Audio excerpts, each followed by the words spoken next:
All right, here we go. Let's take a look to see what's happening in the markets today. Today's Wednesday, August 18th, and we're doing this in 15 minutes so that you know what's moving the markets.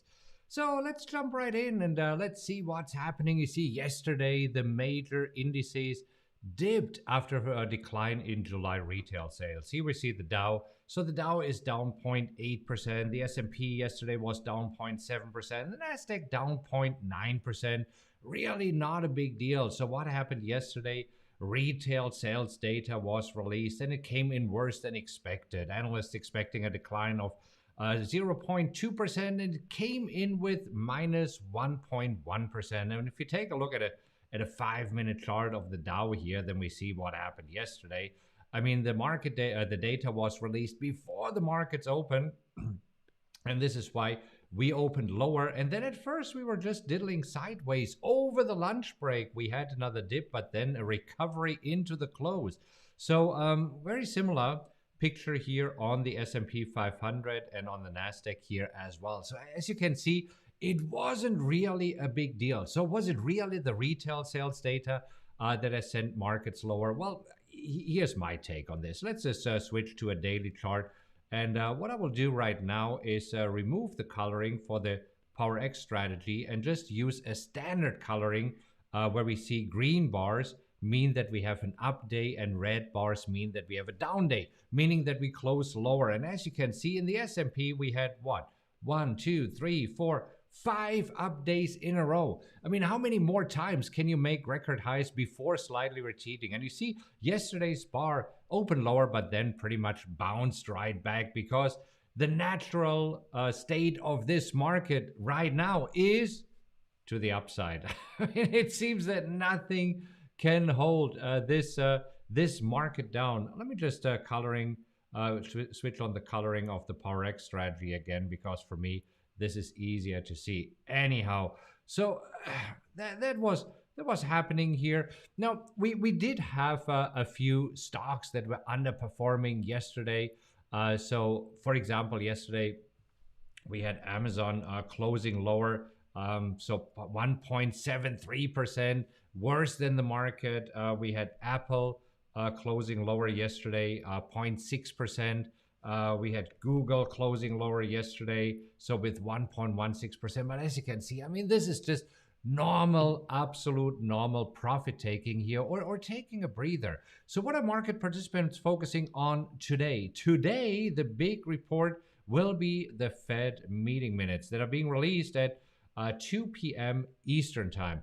Now, investors will be looking for clues in these meeting minutes about when the central bank could start dialing back its monthly bond buying program that they have been doing since the beginning of this pandemic to support the markets, to support the economic growth. And you see, since the July meeting, last month's meeting, there's been growing support within the Fed to announce a scaling back in September and beginning in October. Well, a couple of days ago, Boston Fed president said even as early as September.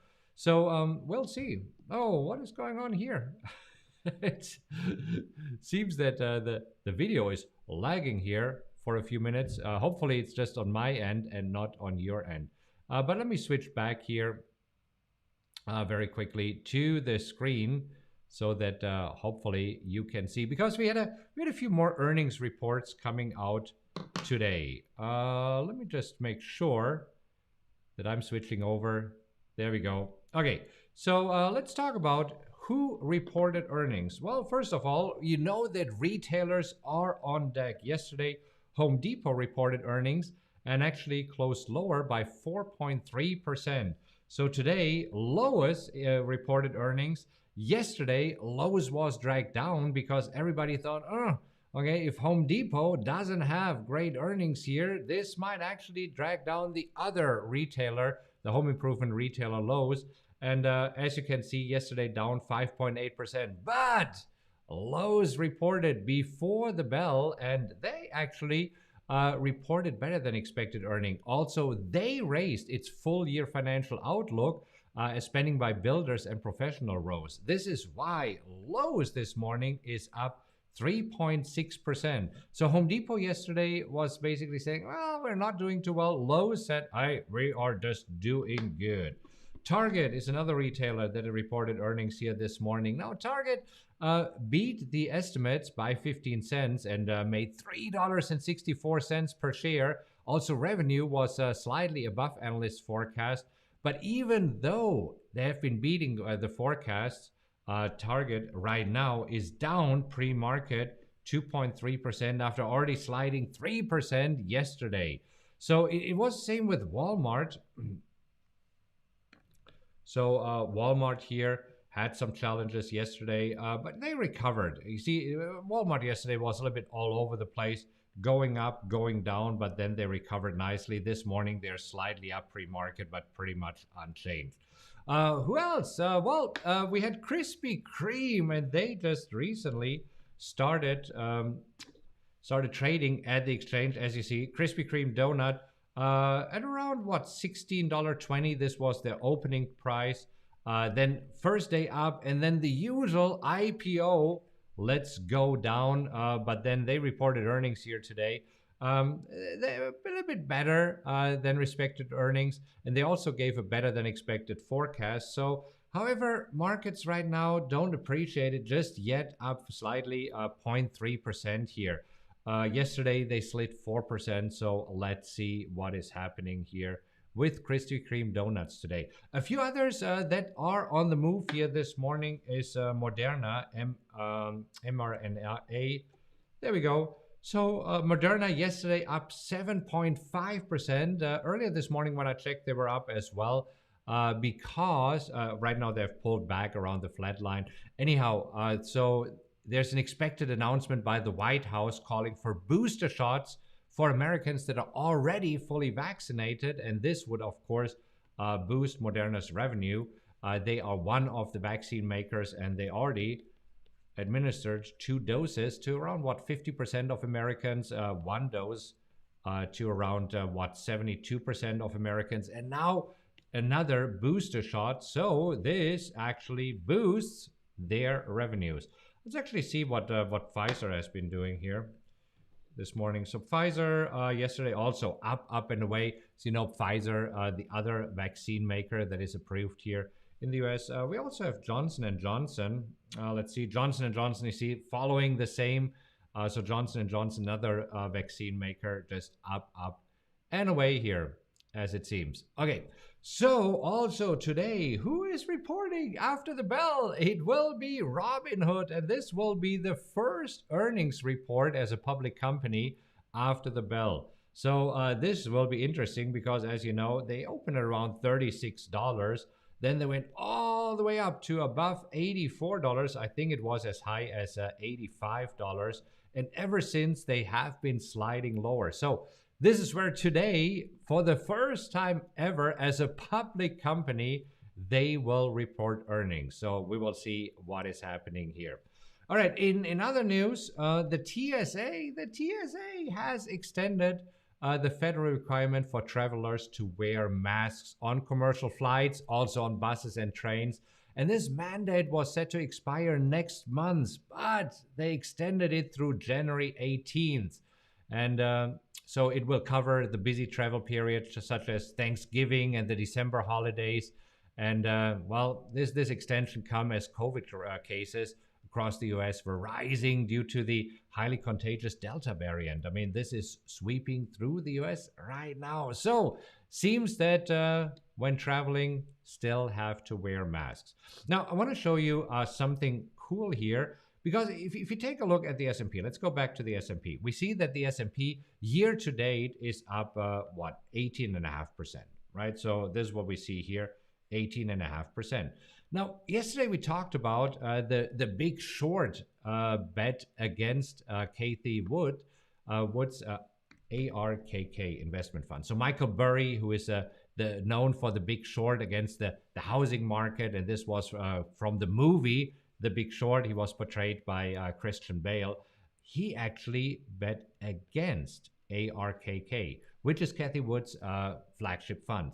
Now, this is the innovation ETF, and it has been doing really, really well last year. However, This year, it has been underperforming. So as you can see, this year it is down 6.9%. And with this, where Kathy Wood defended herself and say, well, Michael Burry might have had a point with the housing market, but he does not know how this stuff works. And by this, she says all this innovation, these innovative companies that we are investing in.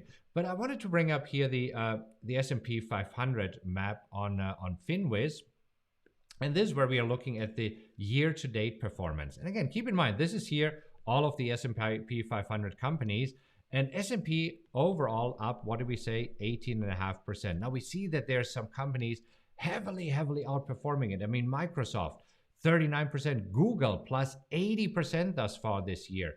Let's actually zoom in and see what Apple is doing, up 31% this year. Facebook, 37% this year. So highly outperforming the S&P. But then we have other companies like, for example, Amazon.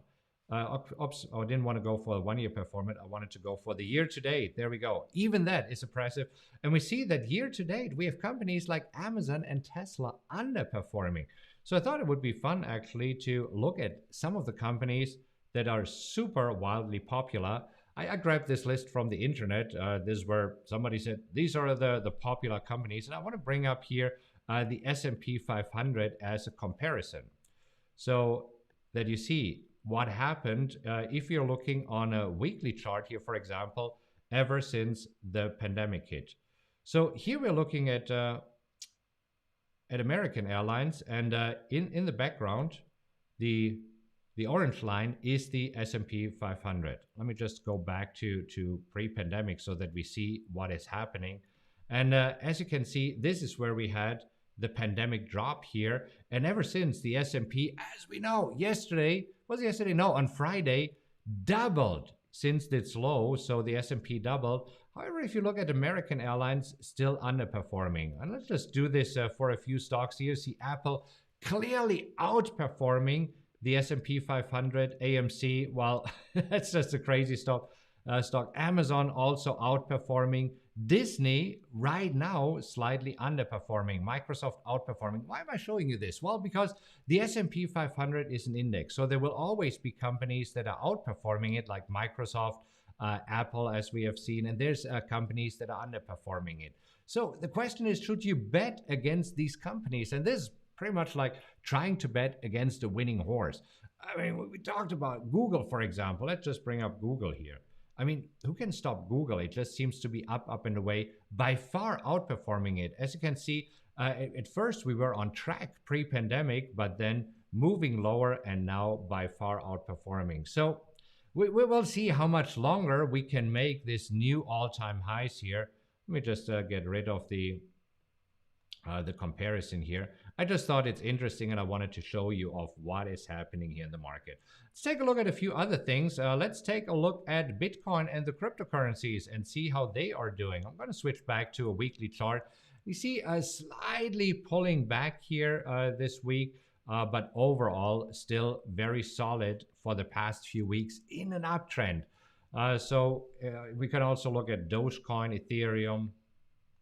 So yeah, pretty much the same picture here. Now, another commodity to keep an eye on is crude oil. And crude oil has been a little bit all over the place.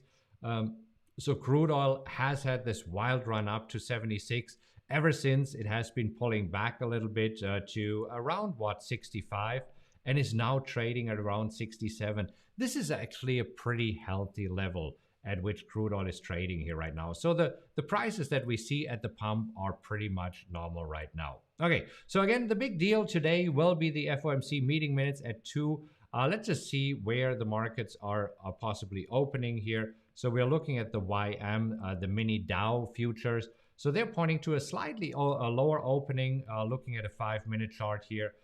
We see that not a whole lot going on pre-market action, and which is pretty normal because we are waiting for the Fed minute releases. Here's the S&P 500, looking very much the same, and also the Nasdaq sliding a little bit here going into the open. So we're pointing to a lower opening, but let's see. Over the past few days, as you know, whenever it has happened that we had a lower opening, just take a look at these 5-minute charts here over the past couple of days. You see, we open lower, move a little bit lower, and then boom, up and away. We open lower, move lower, and then boom, up and away. So, I mean, I wouldn't be surprised if this pattern here continues today. Anyhow, hey, this wraps up today's stock market news. Know that in between the video was a little bit shaky, but should be okay right now. I'm showing you a few other videos. Take a look at these. They're actually cool, and I will see you in the next update. Take care and have a great day.